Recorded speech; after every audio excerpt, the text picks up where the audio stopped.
Hello, and welcome to Prince George's Youth Leading on the Issue. Thank you for tuning in.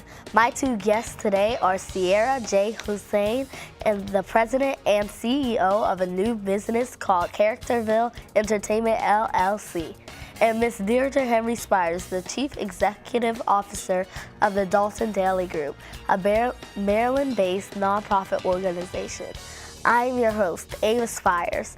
Our show today is all about volunteering, public service, and starting a business.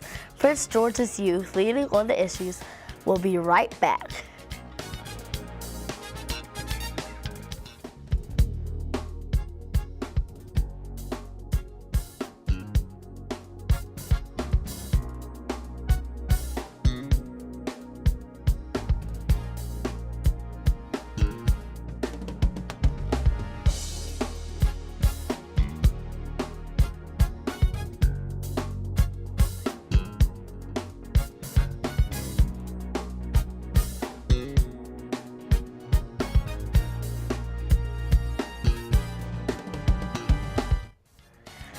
Hello, and welcome to Prince George's Youth Leading on the Issues. Thank you for tuning in. Joining me first is Miss Ciara J. Hosein. She is the former Director of Workforce Development at the ARC here in Prince George's County. Ms. Hosein is the president and CEO of a new business called Character Entertainment LLC. She is a graduate of Bowie State University and with a BS in sociology and concentration in criminal justice and law. Ciara completed her certificate of Christian Studies with the Harvard University School of Divinity. In addition, she is a 2019 candidate to receive her Master's of Theology with the National Bible College and Seminary, where she recently became an associate professor teaching Greek. Ms. Hosein, welcome to the show. Thank you for joining me today. Thank you. It's an honor. Well, first off, Ms. Ciara J. Hosein, CEO, President of Characterville Entertainment LLC. What did you do as a Director of Workforce Development at the ARC? Well, during my time at the ARC Prince George's County, I worked with individuals who had intellectual and developmental disabilities. Wow. Those individuals were having some small issues around finding employment. So I worked in our Employment Services Division, where I went out and marketed to different organizations and businesses in the community to see that they were afforded opportunities to work. Outside of that, I also work with Congress, senators down in Annapolis, and also Prince George's County government officials to ensure that funding was available, so that way we can have workforce training programs to enhance individuals who had disabilities. Mm-hmm. Wow, that's very great. Thank you. Can you tell us about Ciara Motivates, me being a motivational speaker? Well, that is something. I didn't come up with the name. I actually work for an organization called Some, So Others Might Eat. And we would have these workshops there, and every time we would have a workshop, they would always say, Ciara, you're always motivating us. She's always coming with a message to preach to us. And so at first it was like, hey, Miss Ciara. Then they started calling me Ciara Motivates. And so every time I would give a speech, every time I would do a workshop, the students kept saying that. So essentially it went from me just being Ciara Hosein to Ciara Motivates. And as a result, I started doing workshops all around the city, D.C., Maryland, Virginia, New Jersey. I even done some work in Trinidad and Tobago. And I've gone out to different organizations and be able to speak to my gift and my art. Wow. And that's to motivate folks. It's quite exciting for me because when you're able to give someone some information and then they're inspired to change, they're inspired to do better, they're inspired to progress, I think it's the most liberating thing that I've ever done in my life. And so by default, I was given the name Ciara Motivates. And so it's exciting, it's fun. Most people don't know my last name because they typically have given me a last name, and that's Motivate. So that's the whole story behind that, Ciara Motivates. Well, how did you win the Humanitarian Award? That's fascinating to me. Well, in 2016, I was awarded the Humanitarian Award by Vital Magazine. I was not aware of it. I received a phone call from the actual editor-in-chief of Vital Magazine. And he told me that he had been watching my story through social media, LinkedIn, through newspapers, about the work that I was doing in the D.C. metropolitan area, also in Prince George's County. And they were very, very pleased with my commitment and dedication to the community. And so at first, I was initially receiving an award for community advocate. And as they began to do research on some of the things that I had done, I was later given the Humanitarian Award. What was exciting about it is that I said to the gentleman during the particular day I was awarded that I only thought people like Oprah and Russell Simmons and Angelina Jolie, people who have billions of dollars, would be the humanitarians. But it really shocked me that it's not so much about the money that you give out or the things that you can buy, but it's about how much you care about the people, how much you dedicate your time to folks, how you see the world better than what it is perceived. And so when I realized I had a calling to be able to go out there and feed the homeless, I realized I had a calling to go out to minister to children, I realized I had a calling to be effective in the community, I fought very hard to do that. Wow. And so I've done marches in Washington, D.C. about violence. I've held community prayer in D.C.'s Ward 8. It's just a multitude of things, but I'm definitely grateful that I was given the opportunity to make an impact. And so in 2016, I was awarded the Humanitarian Award. I was very excited and also shocked. Now I say, look, you don't have to be Oprah to be great. You know, you can be just who you are. And so it's a very high accomplishment that I received. Wow, that's very great. Good job to you. Thank you so much. So what is purpose over popularity, aka pop ministry? So pop ministry is something I created a few years back. And the reason why I created purpose over popularity was because one of the things that I had noticed going to different churches, because this particular purpose over popularity was stemmed from ministry. As a seminary student and also associate professor at the seminary, it was very important for me to connect outside of the church and outside of the umbrella of a school system related to religion. But I wanted to get out into the community and really express what a mentor was like in ministry. And so one of the things that I saw was that there was a gap. And the gap was that in the church there were young people, there were women, who were in the same building but didn't have a connection. And so my goal was to be able to connect those who had a Christian background, those who were in the church, to younger adults and to the youth that were coming up, because what better mentor to have than someone who's already in the kingdom, someone who already worships with you in the church. And so pop ministry was originated. Throughout that particular ministry, I make it my business that each individual young mentee and woman serve and give back to the community. And so we've done that in multiple ways by doing mentorship programs, providing scholarship money for some students. We've also done projects around feeding the homeless. We've done projects around tutoring and for academic growth in the schools. And so once this ministry was created, a lot of people got excited about it. We even created shirts. So we have shirts, and it says purpose over popularity in the front. And then on the back, each particular shirt has a scripture on there. And on the scripture, it really just talks about a woman being strengthening, a woman being encouraged. And so while I would wear my shirt and I would have, you know, I will not fail on the back of it, the person who's behind me could also read that and know that she too would not fail. And so this purpose over popularity was very important, because a lot of times with, again, social media and different platforms on TV, people are distracted. And a lot of times they have a hard time figuring out what their purpose is. So I thought it would be an excellent idea to have women of the church to teach the young women in the church to figure out what their purpose is, not so much just with the academic purpose or the job purpose, but what was your spiritual purpose. And so that's the ministry.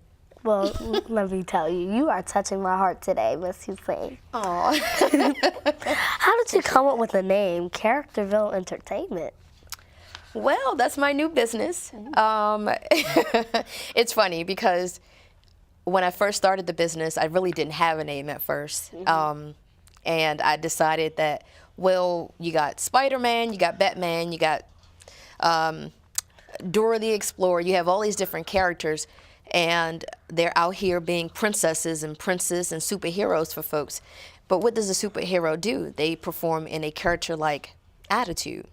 And so Characterville was originated because I could visualize all these different characters in one place, being able to put a smile on kids' face. And so one day I was in my room and my creative genes just started to work, and I realized that Characterville would be a good, catchy name. And so it's actually quite a few attention. So I'm excited about that. People are gravitating to the name, and hopefully it'll be a name that grows throughout decades. I bet it will. So what kind of parties are available for kids, all ages? All ages. So we have different parties. Our company, we're a premier entertainment company. So we provide the character mascots. So they could have a party where a character is involved and the children get to work with, play around with the characters. We also have opportunities for the parents to enhance their party. So we have all kinds of rental equipment. So we have the snow cone machine and the popcorn machines and all the different LED photo booths that glow in the dark. And so we have a lot of different attractions that the normal party may not have.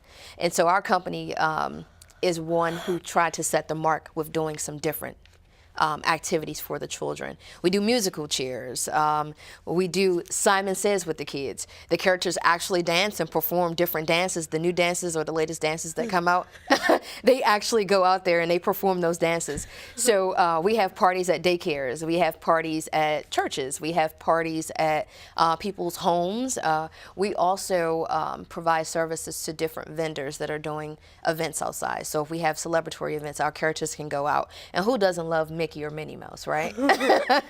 There's some very, very popular characters. And so we get a chance to really step into people's lives for that particular moment and give them a chance to have a good time.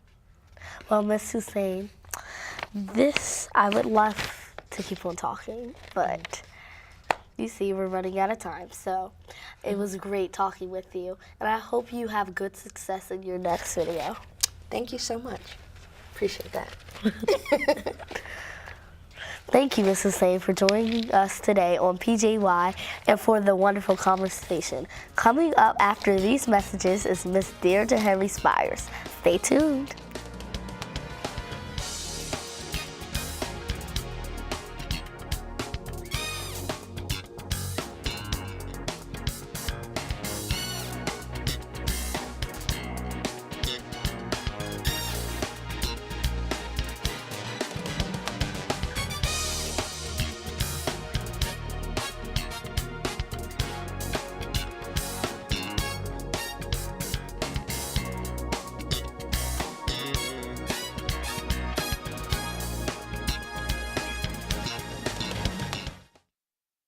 I just walked by and I said, "What's happening, guys?" And they told me they were making music. It's the way you walk, it's the way you talk.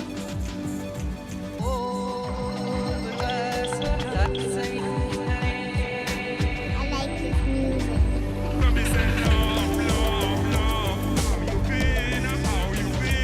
They said I could play, so any chance to play at all. You know, that's my life. I love music. Yeah, that's how we do it.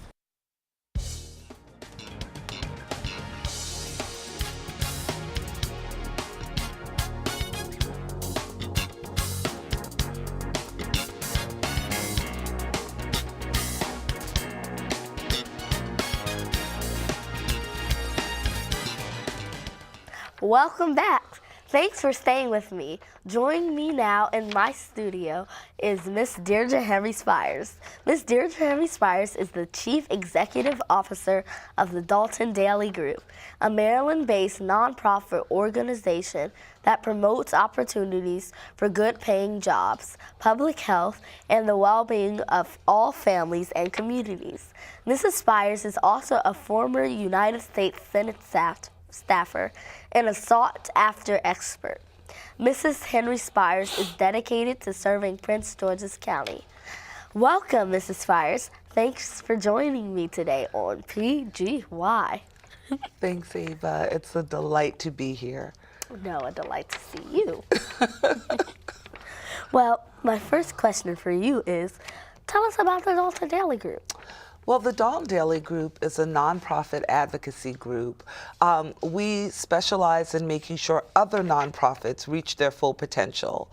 We focus on families, children, and communities.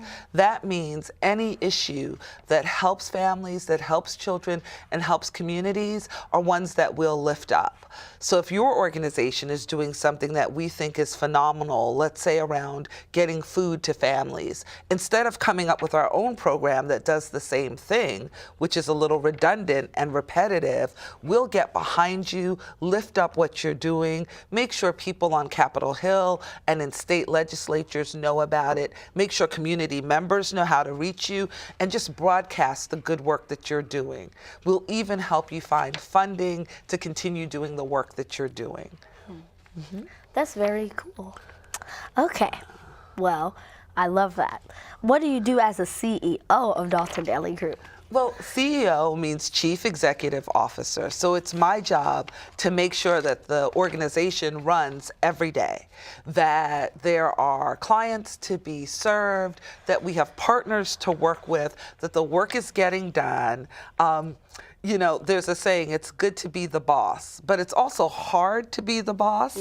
That means the work never ends. That means if it's not finished, I've got to keep going, whether it's 5 o'clock, 6 o'clock, 9 o'clock, I've got to keep doing the work to make sure it gets done. I'm also responsible for hiring, making sure we have good folks working with us, putting on programs, all the day-to-day operations of the organization. Well, that's my mom. Don't you see the resemblance here?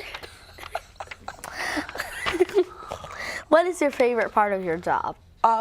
Let's see, my favorite part of my job is when I get to go out and talk to communities. So because of the work I've done, sometimes I get called to do keynote addresses, and you know, I may fly to another state or go to other places to talk to groups of folks that are doing good work or need to be inspired to keep doing good work. Sometimes working as a nonprofit organization, it means an organization that makes money but invests that money back into the organization or the community. It gets hard. It gets hard every day to keep yourself motivated to be basically in the business of service all day, every day.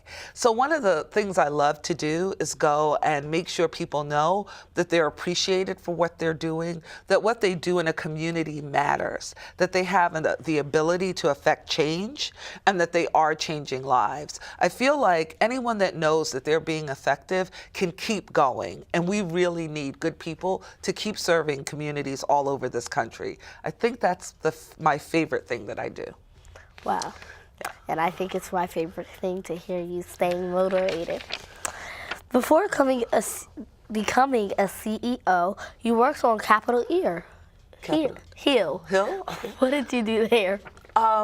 So I was a Senate staffer with the Senate Committee on Finance. I started there really before you were born, and I really enjoyed my time there. So I worked for Senator Max Baucus. He was the senator from Montana. Now, you know I'm not from Montana. No. So I didn't know if we would have a lot in common. I just knew that I wanted to work on issues with health and human services and making sure people were provided good health care. He saw that I had the skill set to do that job for him and hired me as part of the health team on the Senate Finance Committee. I got to work on bills like the Affordable Care Act before it became the Affordable Care Act. I was part of the team that wrote that law when you were just an itty-bitty baby. I got to work on unemployment insurance, making sure people could eat and families could keep their homes through what was called the deep recession. It was one of the longest economic downturns we've had in our country that outside of the Great Depression. So I got to do a lot of cool things at the Senate Finance Committee. It was really a lot of fun. Wow. Yes.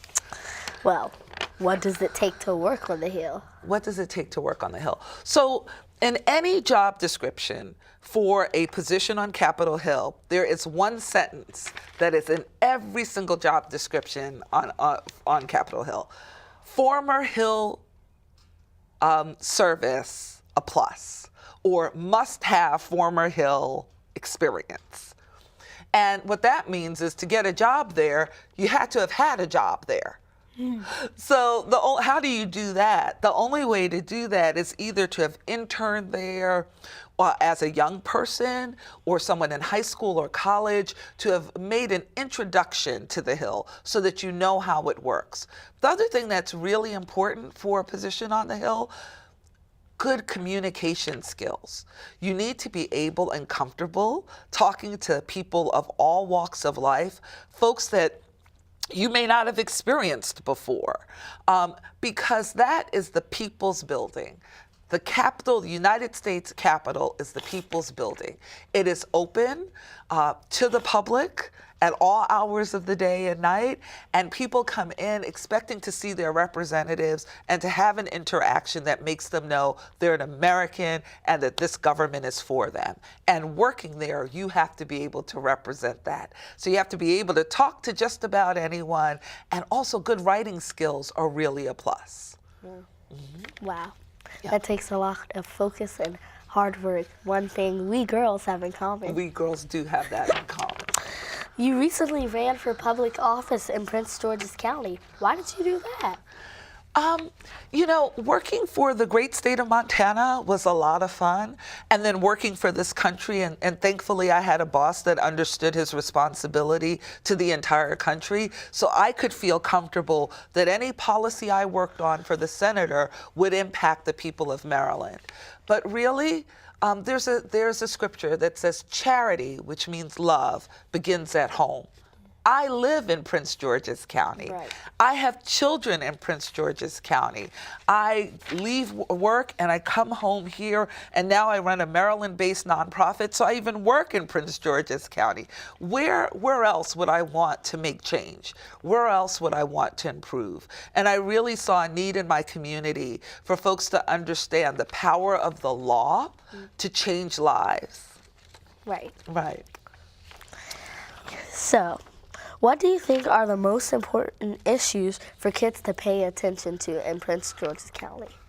You know, there's so much going on in the world today, and you all are bombarded with so much information. I didn't have a cell phone when I was growing up. I didn't get news 24/7. So I think I feel for you, but if there were 3 things I'd pay attention to as a Prince Georgian young person: 1, education, making sure the educational system in Prince George's County is state of the art and is the best to be found in this country. It's truly possible. There's enough funding in this county, and they're incredibly smart people, but we need an education system that matches. 2, I would want to pay attention to the water, quality of the water, particularly in my schools, the quality of the air, like is there mold in my school buildings, things like that.